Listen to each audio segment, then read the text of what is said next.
I have here is my Tikka 3 chambered in 7mm 08.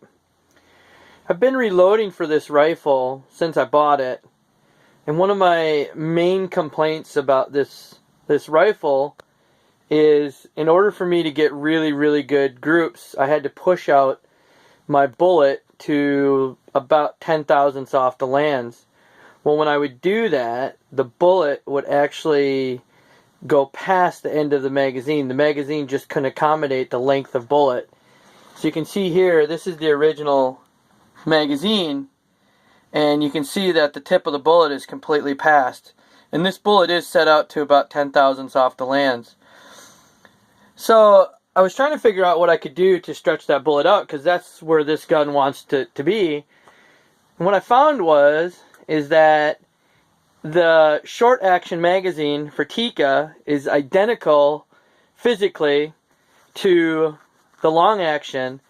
The only difference is on the short action, you can see they have this, back part that allows the bullet to only slide in so far into that magazine.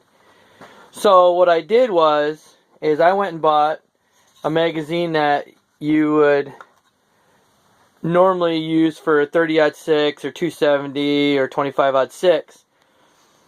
I put the bullet to the seated depth that I wanted, and then added my own little tab in there, or block, and then just secured it with a couple of small screws that I countersunk in there, so you can see they don't stick out at all. And I was allowed then to, I could push the seating depth where, like I said, these bullets are at 10 thousandths, but I could push it. You can see I could even push it out a little further if I wanted to. Kind of a sucky. Sorry, I'm getting shadow, but so I did that. Once I got the magazine modified, I very quickly realized that the limiting factor of this gun more has to do with the bolt than it really did the magazine. The throw of the bolt wouldn't accommodate that long of a shell. It wouldn't chamber it. So what I ended up doing is I had to remove the catch and get a pretty good shot of it here. I had to take about 150 thousandths off of that catch, and then I also had to thin that little latch right at the end so that it would sit far enough in so that I would get, a good positive stop on my bolt. In doing that, I was able to then move my bolt back far enough to where I had about a 30 thousandths gap between where the bullet was sitting in the magazine and how far back I could set my bolt or pull my bolt back. Basically then I could chamber a shell, just perfectly. So it was actually a very easy modification to this gun.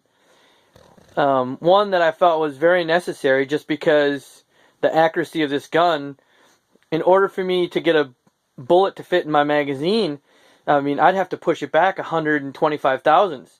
And the gun really suffered, I could tell. And it didn't matter what round I was shooting, whether I was shooting Nosler or Hornady or Sierra. It seemed to be the same thing.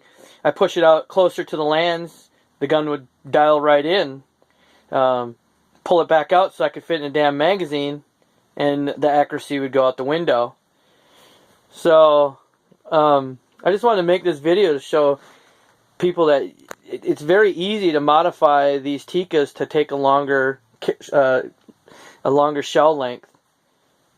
Alright, that's my video. If you have any questions, feel free to put some comments in the bottom, and I'll try to answer them. I'm not a gunsmith, but I'm sure I can answer any simple questions you guys have got.